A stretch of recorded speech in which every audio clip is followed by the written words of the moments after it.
தமிழ்நாடு எதிர்பார்த்திருந்த பரபரப்பான இந்த பொள்ளாச்சி பாலியல் வழக்கில் இந்த தீர்ப்பு வழங்கப்பட்டிருக்கு. நீதிமன்றம் என்ன சொல்லியிருக்காங்கன்னா, 9 எதிரிகளும் குற்றவாளிகள் என்று அரசு தரப்பில் சந்தேகத்து இடம் என்று நிரூபிக்கப்பட்டதால் அவங்கள குற்றவாளிகள் என்று, அதெல்லாம் பெண்களுக்கு எதிரான வழக்கில் நீதிமன்றம் ஒரு கண்டிப்பான ஒரு தீர்ப்பை வழங்கணும். அதனால அதோட உயர்ந்தபட்ச தண்டனை பாத்தீங்கன்னா,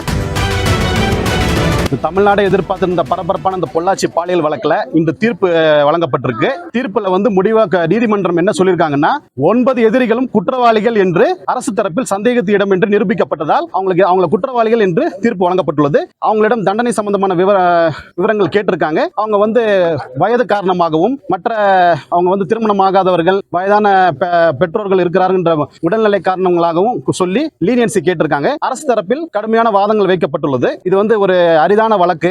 அதெல்லாம் பெண்களுக்கு எதிரான வழக்குல நீதிமன்றம் ஒரு கண்டிப்பான ஒரு தீர்ப்பு வழங்கணும், கடுமையான தண்டனைகள் வழங்கணும். இந்த வழக்கை பொறுத்த வரைக்கும் 376D கேங் ரேப் நிரூபிக்கப்பட்டிருக்கு.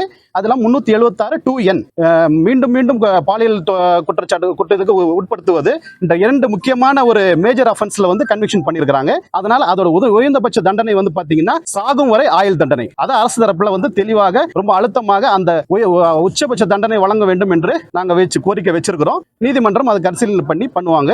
குறைந்தபட்ச தண்டனையை அதுல 20 ஆண்டுகள் நாங்க உயர்பட்ச தண்டனையை வழங்க சொல்லி கேட்டிருக்கிறோம். 12 மணிக்கு தண்டனை விவரங்கள் வழங்கப்படும். மேலும் எங்களோட வாதத்துல பாதிக்கப்பட்ட பெண்களுக்கு நஷ்டீடு வழங்க வேண்டும். இந்த பாலியல் குற்றச்சாட்டு வழக்குல அது ஒரு முக்கியமான ஒரு அம்சம் என்பதால் அதையும் உச்சநீதிமன்ற உத்தரவின் அடிப்படையில் அதையும் நாங்க முன் வச்சிருக்கோம்.